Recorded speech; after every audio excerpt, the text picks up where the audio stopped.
Have you ever wondered what it took to be considered a 10 in the Tudor era? Forget today's trends because the beauty standards of the 16th century were a whole different ballgame. Let's dive into the fascinating and sometimes frankly bizarre world of Tudor beauty. First off, let's talk skin. If you didn't have a pale, almost ghostly complexion, you weren't even in the running. A porcelain white face was the ultimate status symbol. Why? Because it screamed, "I don't have to toil in the sun like a common peasant." To achieve this coveted look, women went to extreme lengths. The most popular and most dangerous method was using a cosmetic called Venetian Ceruse. This was a mixture of white lead and vinegar, which they would slather all over their face, neck, and chest. It did an amazing job of whitening the skin and hiding blemishes or smallpox scars, but it was also incredibly toxic. Over time, the lead would be absorbed into the skin, causing hair loss, skin damage, and even death. Talk about suffering for beauty. To complete the pale look, rosy cheeks and red lips were a must. But not a bold, vibrant red like we might wear today. It was a subtle, delicate flush, meant to mimic a natural, youthful glow.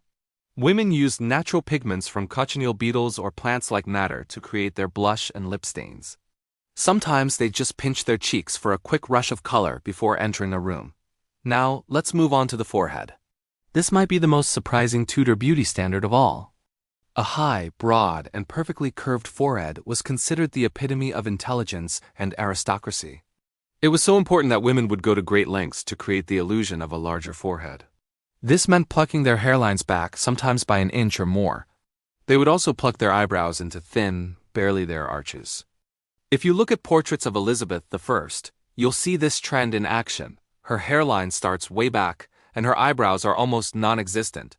It gives a very distinct, almost alien-like appearance by today's standards, but back then, it was the height of fashion. And what about the hair?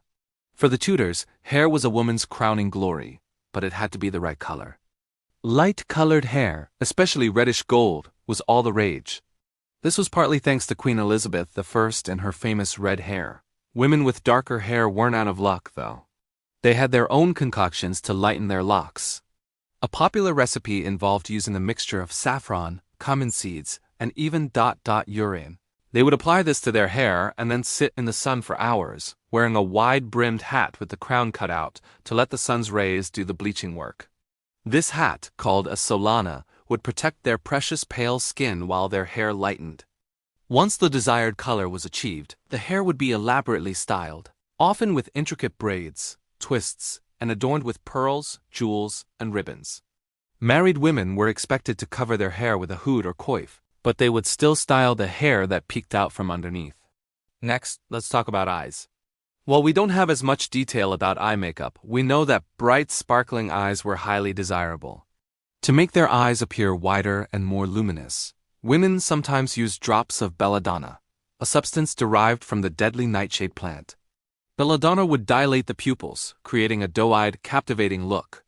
Of course, just like the lead makeup, this was incredibly dangerous. Belladonna is highly poisonous, and repeated use could lead to blindness and other health problems. It's a stark reminder of the risks women were willing to take. Finally, let's consider the body. The ideal Tudor body shape was not the super slim figure often prized today.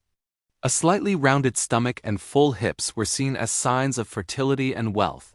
It meant you were well-fed and capable of bearing healthy children, which was a woman's primary duty. To achieve this look and the fashionable conical torso, women wore corsets. These weren't the waist-cinching corsets of the Victorian era. Tudor corsets, often called a pair of bodies, were made of stiff materials like wood or whalebone and were designed to flatten the chest and create a stiff, straight posture. They were less about creating an hourglass figure and more about providing a solid foundation for the heavy gowns they wore. So let's recap the ultimate Tudor look. A deathly pale face with a hint of blush, a huge plucked forehead, barely there eyebrows, reddish gold hair, sparkling eyes, and a sturdy, fertile-looking figure. It's a far cry from what we see on Instagram today, isn't it?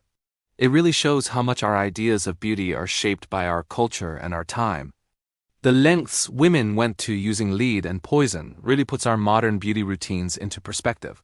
What do you think is the most surprising Tudor beauty trend? Let me know in the comments below. And if you enjoyed this trip back in time, Don't forget to like this video and subscribe for more fascinating history. Thanks for watching.